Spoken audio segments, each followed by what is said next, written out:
quem vocês dizem que eu sou? É a pergunta de Jesus para a minha vida, para a sua vida. Pedro responde sempre proativo: Tu és o Cristo, Tu és o Filho do Deus vivo. Pedro sabia que o carpinteiro de Nazaré, que aquele rabi da Galileia era mais do que um profeta. Ele sabia que Jesus era o Messias prometido, o Cristo de Deus, o Filho do Altíssimo. É provável que Pedro esperasse de Jesus um eloquente reconhecimento de Jesus, por uma definição tão precisa, por uma profissão de fé tão robusta na frente dos outros apóstolos.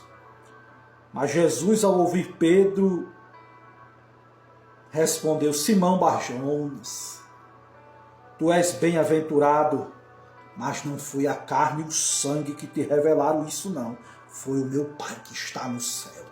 Não se glorie não, Pedro. Você só sabe que eu sou Cristo porque Deus te revelou. Jesus diz a Pedro que o seu correto conhecimento não foram frutos da sua descoberta, mas uma revelação do Pai.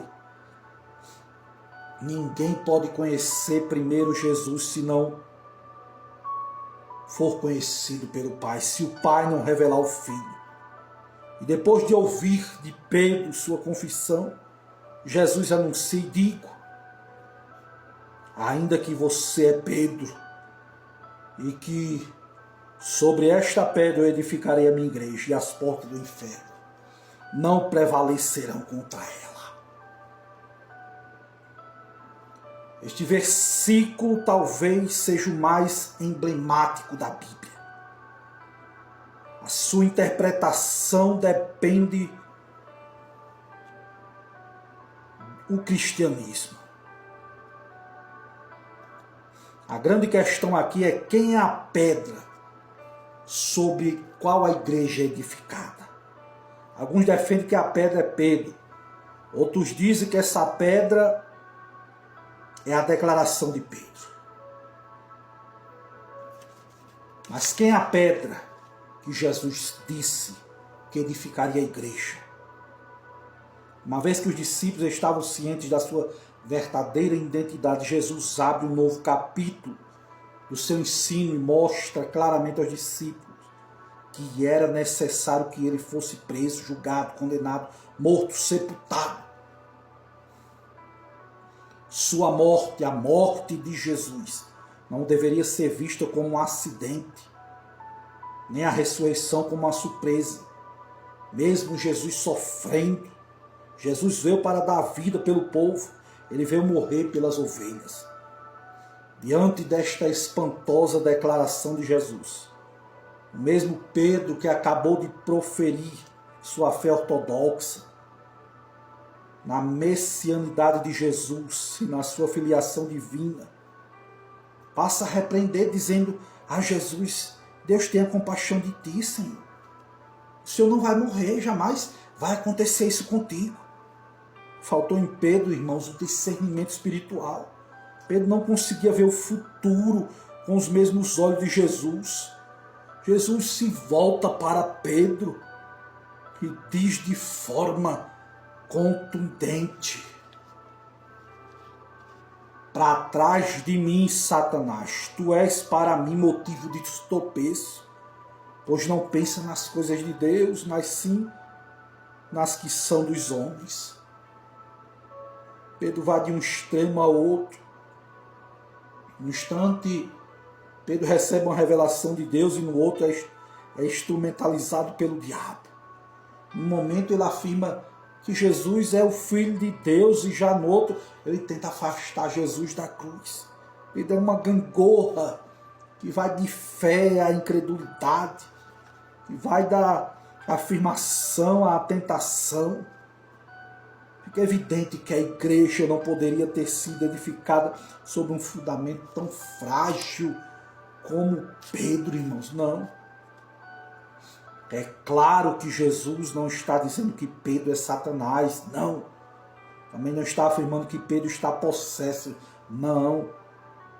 Nem manda Pedro arredar. O que Jesus está dizendo aqui é mandando Satanás, que instigou a Pedro a arredar. Satanás usou várias estratégias para afastar Jesus da cruz. E aqui dá mais uma cartada. Mas Jesus discerne o seu ardil e diz para ele arredar. E Satanás sai, Pedro fica. Pedro é um discípulo. E em Pedro, Jesus iria continuar investindo. Deus vai continuar investindo na tua vida. Você vai ser usado poderosamente por Deus. Quando Deus te pegar, batizar com o Espírito Santo, você vai se levantar um dia, como Pedro se levantou em Atos capítulo 2. Esses homens não estão embriagados, então cheio do Espírito Santo. Pedro começa a dizer, esses homens não estão embriagados. Mas isso é o que foi dito pelo profeta Joel, que nos últimos dias o Senhor derramaria do seu Espírito sobre toda a carne. E as pessoas ficavam admirados de Pedro sendo um homem douto, pregando a palavra, cheio do poder de Deus, cheio da unção, cheio da graça. Deus vai te pegar e você ainda vai fazer a obra cheio da unção, cheio do poder de Deus. Satanás muitas vezes diz para você que você é uma pessoa iletrada, que você não tem estudo, que você não tem fundamento, mas Deus escolheu as coisas loucas para confundir as sábias. Deus vai fazer maravilhas na tua vida.